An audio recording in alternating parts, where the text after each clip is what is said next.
بسم اللہ الرحمن الرحیم۔ حدیث نبوی صلی اللہ علیہ وآلہ وسلم ہے کہ گرم بستر چھوڑ کر نماز پڑھنا۔ حضرت عبداللہ بن مسعود رضی اللہ تعالیٰ عنہ سے مروی ہے کہ رسول اللہ صلی اللہ علیہ وآلہ وسلم دو طرح کے بندوں سے خوش ہوتے ہیں۔ ایک وہ جو سردیوں کی رات میں اپنے گرم بستر، لحاف اور گرم چادر سے اٹھ کر وضو کرتا ہے، پھر نماز ادا کرتا ہے۔ اللہ تعالیٰ باوجود علم الغیب ہونے کے فرشتوں سے پوچھتے ہیں، میرے بندے کو اس تکلیف برداشت کرنے پر کس چیز نے ابارا ہے؟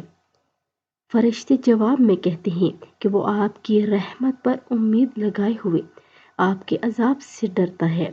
اللہ تعالیٰ فرماتے ہیں، فرشتوں، تم گواہ رہو کہ میں اس کی امیدوں کو پورا کرتے ہوئے اس چیز سے امن عطا کر دیا ہے جس سے یہ ڈر رہا ہے، تو آپ سب بھی اس پر عمل کریں۔ اور اگر ویڈیو اچھی لگے تو لائک، شیئر اور سبسکرائب کر دیں۔ جزاک اللہ خیرہ۔